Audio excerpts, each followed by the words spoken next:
नमस्कार सर्वांचं शाश्वत अकॅडमीमध्ये स्वागत आहे. सो आता आपल्याला या सेशनमध्ये काय पाहायचंय, आता आपल्या सगळ्यांना माहिती आहे. जर आपण सायन्स विषयाचा विचार केला तर सायन्स विषय फार महत्त्वाचा आहे. जर आपण या विषयाचे PYQ आणि कन्सेप्ट पाहिली तर या विषयामध्ये वेगळे काही करण्याची गरज पडत नाही. मात्र लक्षात घ्या, जर आपण सायन्सचा विचार केला तर सायन्समध्ये काही हॉट टॉपिक आहे की ज्यावरती आयोग वारंवार प्रश्न विचारतो, की ज्यासारखं आपण ॲनिमल क्लासिफिकेशन पाहतो किंवा आपल्याकडे प्लांट क्लासिफिकेशन आहे किंवा ॲनिमलचे डिसीज आहेत किंवा आपण प्लॅनचे डिसीज पाहतो किंवा न्यूट्रिशन आहे, की ज्या टॉपिकवरती आपण वारंवार प्रश्न पाहत असतो.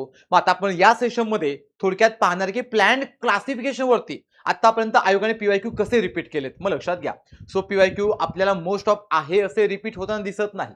त्यांच्यामधला काही डेटा असेल, इव्हन त्यांच्यामधली काही चौकट असेल किंवा त्यांच्यामध्ये काही पर्याय असेल, हे पर्याय वारंवार रिपीट होताना दिसतात. ते आता आपल्याला पाहायचंय. मग लक्षात घ्या, सो यावरून एक्झॅक्टली आयडिया येईल की PYQ किती महत्त्वाचे आहेत. जर तुम्ही आता रिसेंटली 26चा पेपर दिला असेल किंवा 25चा प्रीचा पेपर दिला असेल तर तुम्हाला जाणवेल की 25च्या प्रीच्या पेपरमध्ये आयोगाने राज्यसेवा असेल, ग्रुप बी असेल किंवा ग्रुप सी असेल, मोस्ट ऑफ PYQ रिपीट केलेत.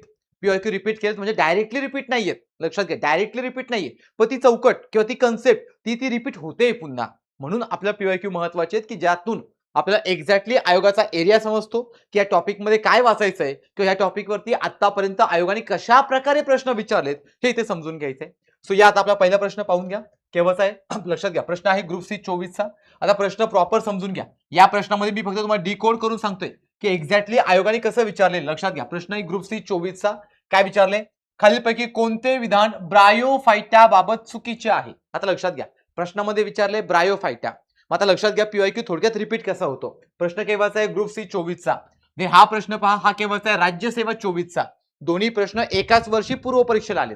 तर आपण दोन्ही प्रश्नांचा विचार केला तर दोघांमध्ये काय विचारले पहा, इथं ब्रायोफायटा विचारले तर इथं उभयचर विचारले. प्रश्न पाहून घ्या काय म्हटले, खालीलपैकी वनस्पती सृष्टीतील उभयचर म्हणजेच amphibian of the plant kingdom हे कोणत्या विभागातील वनस्पतींना म्हटले जाते. मग लक्षात घ्या, जर आपण उभयचर वनस्पतींचा ग्रुप पाहिला तर थेरी काय सांगते, थेरी सांगते की ब्रायोफायटा आणि उभयचर एकच आहे. लक्षात घ्या, एकच आहे म्हणजे काय, ब्रायोफायटामध्ये ज्या काही वनस्पती येतात त्यांचं अस्तित्व आपण पाण्यात प्लस जमिनीवरती दोन्हीकडे सुद्धा पाहतो. मग जर त्यांचं अस्तित्व आपण दोन्हीकडे सुद्धा पाहत असेल तर तुम्हाला एक कन्सेप्ट वाचावी लागते, ती म्हणजे ब्रायोफायटा. आणि ब्रायोफायटा ही कन्सेप्ट आपण वाचली तर हा पण प्रश्न सुटतो, हा पण प्रश्न सुटतो. याला म्हणतात चौकट. लक्षात घ्या, सो आता आपण जे पाहतो ही झाली आपल्या आयोगाची चौकट. आणि हे ज्यावेळेस आपण एक्झॅक्टली PYQचं अनालिसिस करतो, ह्या अनालिसिस थ्रू आपल्याला हा सगळा पार्ट समजून जातो. इव्हन लक्षात घ्या, आता तुम्ही इथे जर पर्याय पाहिले तर तुम्हाला पर्याय पाहायला मिळतील की ब्रायोफायटा आहे, टेरिडोफायटा आहे, अँजिओस्पर्म आहे, जिम्नोस्पर्म आहे. इथून पुढे तुम्हाला जेवढे प्रश्न पाहायला मिळतील मोस्ट ऑफ तुम्हाला हेच पर्याय पाहायला मिळतील. लक्षात घ्या, इव्हन याच्यामध्ये अजून एक थॅलोफायटा एक ऍड होईल, तुम्हाला हेच पर्याय पाहायला मिळतील. सो यावरून काय समजतंय की वनस्पतींचं वर्गीकरण एवढंच आहे की ज्यामध्ये आपण Thallophyta, Bryophyta, Pteridophyta, angiosperm and last one gymnosperm एवढं पाहतो.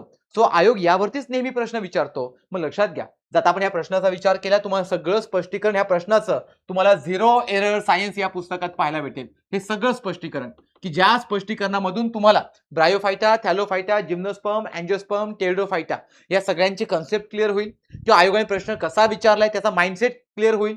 मग आयोगाने जो प्रश्न विचारलेला आहे मग त्या माइंडसेटमध्ये आपल्याला एक्झॅक्टली चौकट काय पाहायला मिळते हेही कळेल आणि प्रश्न कशा प्रकारे रिफ्लेक्ट होतात हेही कळून जाईल. मग लक्षात घ्या, सो PYQ रिपीट होतात म्हणजे थोडक्यात काय तर प्रश्न रिपीट न होता आपल्याला त्या ठिकाणी ती कन्सेप्ट रिपीट होताना दिसते. म्हणून लक्षात घ्या, सो आपल्याला प्रत्येक ठिकाणी PYQ योग्य प्रकारे यायलाच हवा. आता पुढचाही प्रश्न पहा.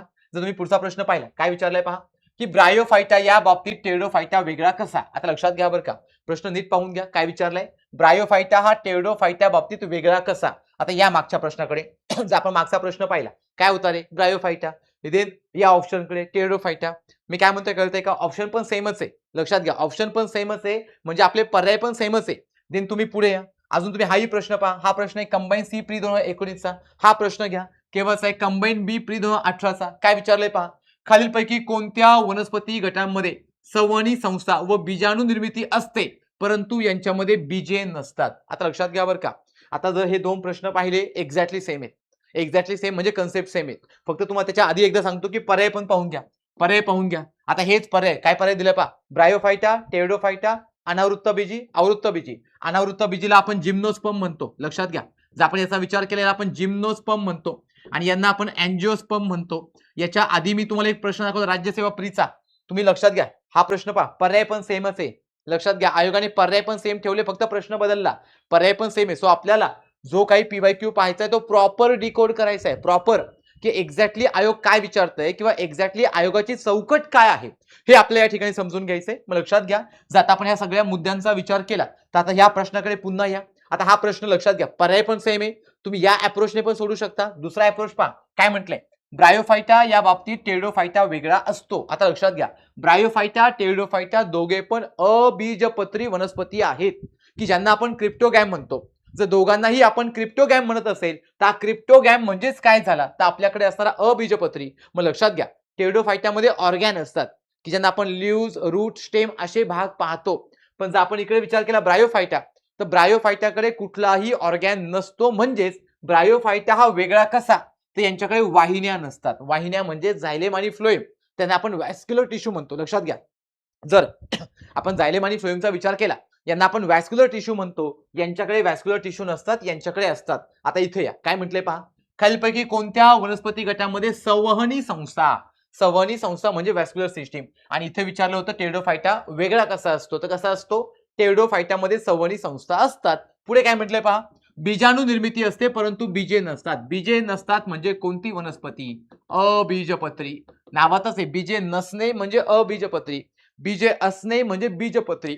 सो आपल्याला असे दोन प्रकार पाहायला मिळतात. आणि जर आपण अशा दोनही प्रकारांचा विचार केला ते दोनही प्रकार एक्झॅक्टली टॅकल तुम्ही एकाच कन्सेप्ट वरती करताय. ती कन्सेप्ट म्हणजे कोणती, टेरिडोफायटा. लक्षात घ्या बरं का, मी काय म्हणतोय कळतंय का. टेरिडोफायटा कसं ओळखलं, टेरिडोफायटा साहजिक आहे, म्हणतात बीजे नाहीत परंतु त्यांच्याकडे संवहनी संस्था आहे. संवहनी संस्था म्हणजे व्हॅस्क्युलर सिस्टीम आहे.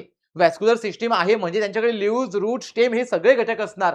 जर हे सगळे घटक असतील तर याचा अर्थ दोघांचाही जो अप्रोच आहे, लक्षात घ्या, कन्सेप्ट एकच. कोणती कन्सेप्ट आहे इथे, तर आपल्याला पाहायला मिळतं टेरिडोफायटा. कन्सेप्ट एकच आहे टेरिडोफायटा, फक्त प्रश्न दोन वेगळ्या पद्धतीने विचारलाय. हा प्रश्न आहे कंबाईन बी प्री 2018चा, हा प्रश्न आहे कंबाईन सी प्री 2019चा. मग लक्षात घ्या, सो यातून आपल्याला काय समजतंय, चौकट. लक्षात घ्या, चौकट. म्हणून आपल्याला पीवायक्यू आहे असे रिपीट होत नाही. त्यामुळे पीवायक्यू प्रॉपर डिकोड करणं गरजेचं आहे. पीवायक्यूचं प्रॉपर अनालिसिस करणं गरजेचं आहे. आणि ज्यावेळेस आपण त्याला डिकोड करतो किंवा आपण त्याला अनालिसिस करतो, मग त्यांचे जे काही पर्याय असतील ते पर्याय समजून घेणं गरजेचं आहे. लक्षात घ्या मी काय म्हणतोय, ते पर्याय समजून घेणं गरजेचं आहे. मग त्या पर्यायावरून पुन्हा प्रश्न आलाय का, इव्हन तो कसा आलाय, किंवा आपण त्यातली जी काही कन्सेप्ट पाहतोय मग या कन्सेप्ट वरती पुन्हा प्रश्न दुसरा टॅकल होतोय का. सो ही झाली चौकट. लक्षात घ्या, ही झाली चौकट. मग या दोन प्रश्नावरून समजतं की आपण हे घटक वाचणं गरजेचं आहे.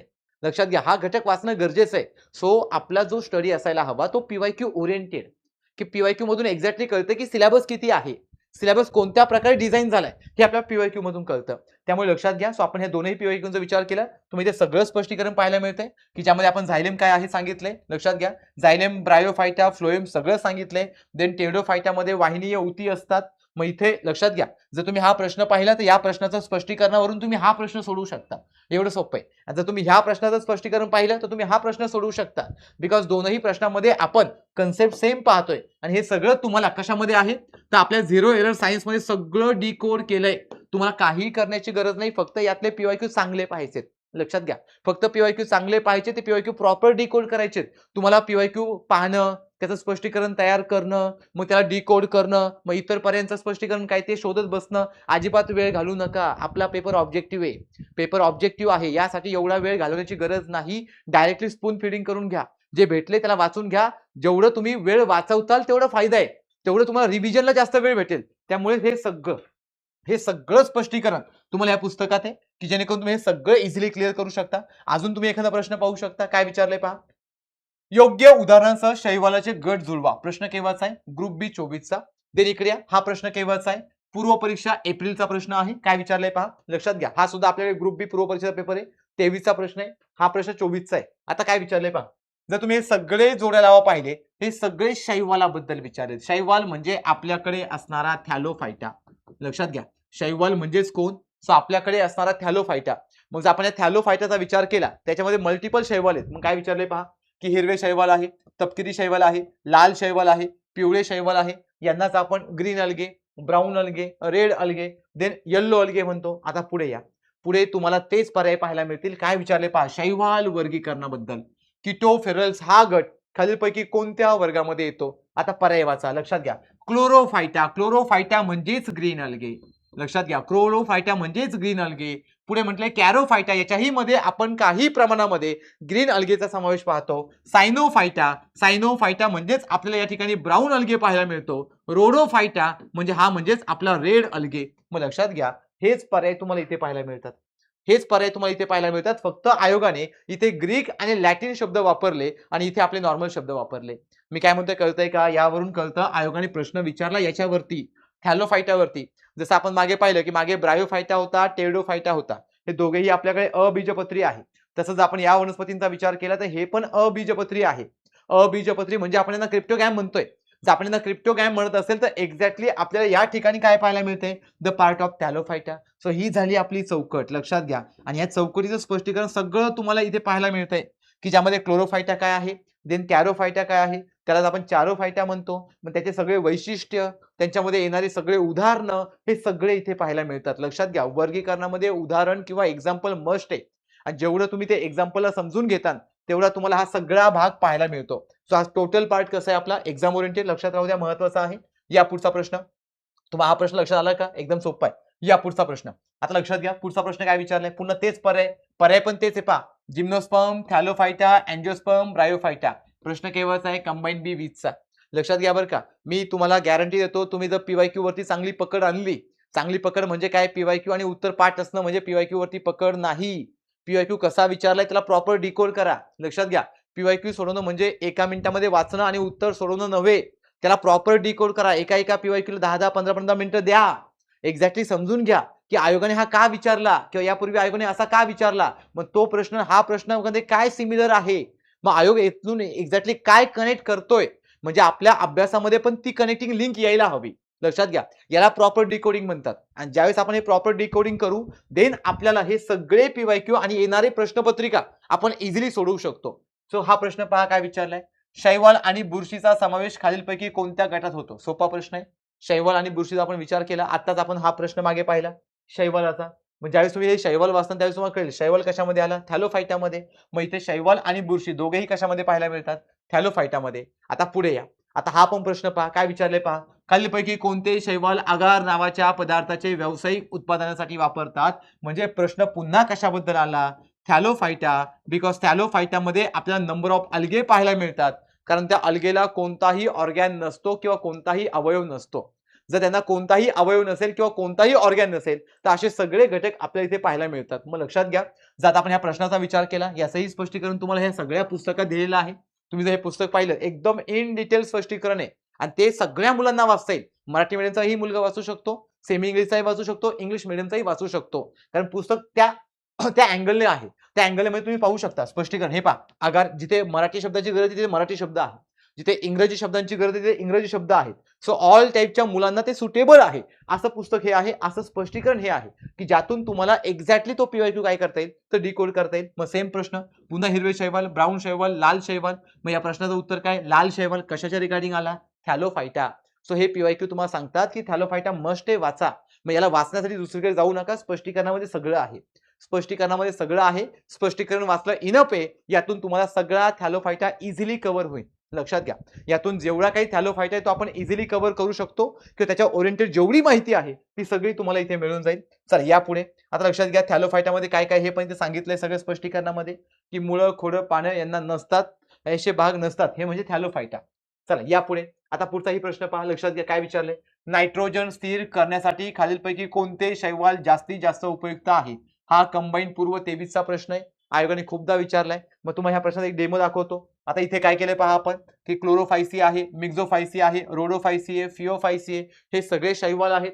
जर क्लोरोफायसी पाहिलं तर आपण ग्रीन अल्गे म्हणतो, मिक्झोफायसी पाहिलं तर आपण याला ब्ल्यू ग्रीन अल्गे म्हणतो. याचा वापर करतात नत्र स्थिरीकरणासाठी किंवा नायट्रोजन फिक्सेशनसाठी, यालाच म्हणतात आपल्याकडे असणारे निळे हिरवे शैवाल किंवा सायनोफायसी किंवा सायनोफायटा. आणि याचेच एक्झाम्पल आहे नॉस्टॉक आणि अॅनाबिना. लक्षात घ्या मी काय म्हणतोय. आज आपण या सगळ्यांचा विचार केला तर प्रश्नाचं उत्तर झालं हे, पण प्रश्न पुन्हा कशाच्या रिगार्डिंग आला? थॅलोफायटा. प्रश्न पुन्हा इथून बिलॉंग होतो. मग लक्षात घ्या, सो थॅलोफायटामध्ये हे असं शैवाल आहे की ज्याचा वापर भात शेतीसाठी हा नायट्रोजन फिक्सेशन करण्यासाठी वापरला जातो. की शैवाल आहे पाण्यामध्ये येतं आणि भात शेती आपण पाण्यामध्ये करतो. सो हे काय झालं कन्सेप्च्युअल मॅच्युरिटी. ज्यावेळेस आपण हे पूर्ण प्रश्न सोडवतो ही आता मी जे बोलतो ही कन्सेप्च्युअल मॅच्युरिटी आहे आणि या कन्सेप्च्युअल मॅच्युरिटीवरून आपण याला इझिली टॅकल करू शकतो. मग लक्षात घ्या. सो तुम्हाला इथे सगळे याचे मिक्झोफायसी, सायनोफायसी, निळे हिरवे शैवाल हे आयोगाने सगळे प्रश्न ऑलरेडी विचारलेले आहेत.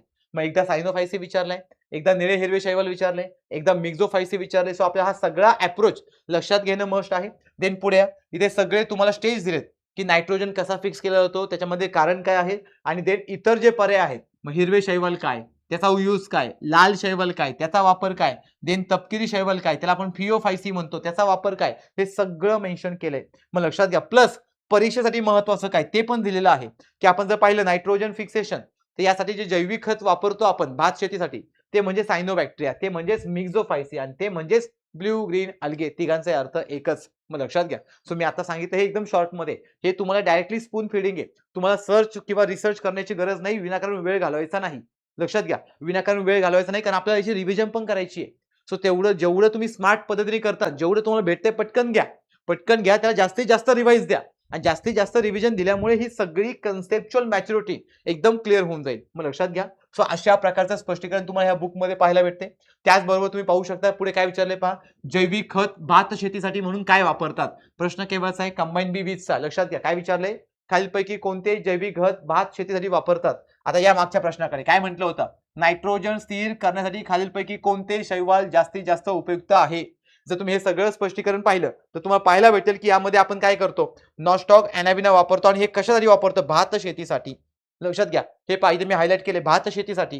म्हणजे भात शेतीसाठी ते ऑलरेडी स्पष्टीकरणामध्ये दिलंय की आपल्याकडे असणारा ब्ल्यू ग्रीन अल्गे आपण कशासाठी वापरतोय, तर भात शेतीसाठी. आणि याच्या हा प्रश्न केव्हाचा आहे, तर कंबाईन पूर्व 23चा हाच प्रश्न पुन्हा रिपीट केव्हा झालाय, कंबाईन बी 20 मध्ये.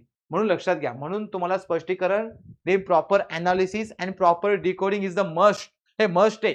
आणि जर हे तुम्हाला सगळं एक्झॅक्टली येऊन गेलं तर एकही मार्क जाणार नाही याची गॅरंटी मी देतो. लक्षात घ्या. एकही मार्क जाणार नाही. कारण पीवायक्यू फार मस्ट आहे. आपल्या सायन्सला जर टॅकल करायचं असेल तर पीवायक्यू सांगतोय एक्झॅक्टली पेपर कसा असतो आणि त्यावरून आपण तो पेपर टॅकल करतो. सो हा महत्त्वाचा पार्ट आहे. मग लक्षात घ्या. सो इथे आपण एक्झॅक्टली पाहिलं की आपल्याला आयोग कशा प्रकारे पीवायक्यू रिपीट करतो. सो इथे विचारलं जैविक खत आणि तोही प्रश्न जैविक खताबद्दलच आहे. मग लक्षात घ्या. जर आपण पुढचा प्रश्न पाहिला काय विचारले पहा, खालीलपैकी कोणकोणते कोणाला फळ पिकवणारे संपर्क म्हणजे फ्रूट रायपनिंग हार्मोन असे म्हणतात. प्रश्न ग्रुप बी 24 आहे. कुणाला म्हणतो आपण इथिलीनला. मग लक्षात घ्या.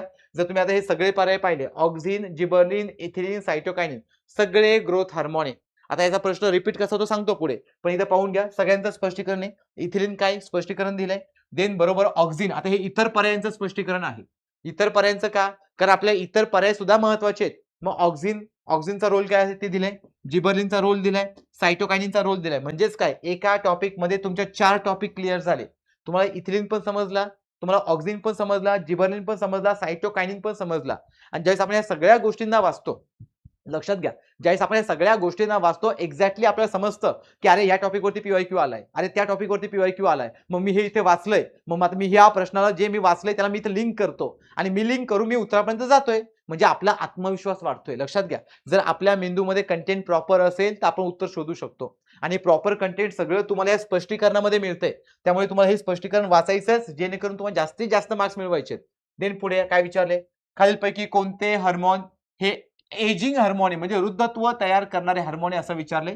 प्रश्न आहे एमपीएससी 22चा. तेच पर्याय आहे auxin, ethylene, cytokinin, abscisic acid.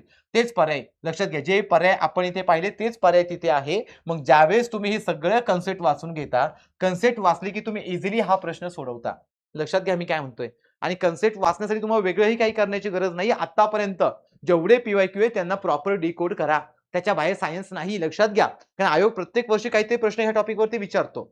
मग जर आयोग प्रत्येक वर्षी या टॉपिकवरती प्रश्न विचारत असेल तर आपल्याला तो इझी वेने सोडवायचा आहे. एकदम इझी वेने सोडवायचा आहे. या पुढे आता लक्षात घ्या. सो आतापर्यंत आपण जेवढे काही पॉईंट पाहिले हे सगळे पॉईंट आपले रिगार्डिंग टू कशाबद्दल आहे, सो प्लॅन क्लासिफिकेशन. मग लक्षात घ्या. टॉपिक महत्वाचा आहे, मस्ट आहे, चांगला करून ठेवा. तुम्हाला जर हे सगळं एकदम प्रॉपर स्पष्टीकरण हवं असेल हे पुस्तक वापरा. मी तुम्हाला गॅरंटी देतो पुस्तकाचा भरपूर फायदा होईल. भरपूर फायदा होईल. नसेल वापरायचं नका वापरू, पण प्रॉपर डिकोड करा. प्रॉपर डिकोड करा. प्रॉपर लक्षात घ्या. त्या प्रश्नाला प्रॉपर वाचा. प्रत्येक शब्दाचा मिनिंग समजून घ्या. मिनिंग समजून घेताना पर्यायांकडे या. पर्याय असा का ते समजून घ्या. म्हणजे थोडक्यात त्याचं पूर्ण ऑपरेशन करा आणि मग एक्झॅक्टली आपल्याला ती आयडिया येईल. आणि जर तुम्हाला वाटतंय की यामध्ये खूप वेळ चाललाय, लक्षात घ्या, होऊ शकतं असं की एक प्रश्न जर आपला 1-1 तास वेळ घेत असेल, एवढा वेळ का द्यायचा? एका प्रश्नामध्ये आपण 10 प्रश्न करू शकतो. मग यासाठी मग तुम्ही हे पुस्तक वापरू शकता. सो लक्षात घ्या, पुस्तकाचा नक्की फायदा होईल किंवा प्रॉपर डिकोडिंगचा नक्की फायदा होईल. सो तुम्ही डिकोडिंग कसंही करा. With the help of book करा किंवा without help of the book करा. पण आपल्याला डिकोडिंग करणं गरजेचं आहे बिकॉज ही एक्झाम टॅकल करण्यासाठी आपला पी-वाय-क्यू मस्ट आहे. थँक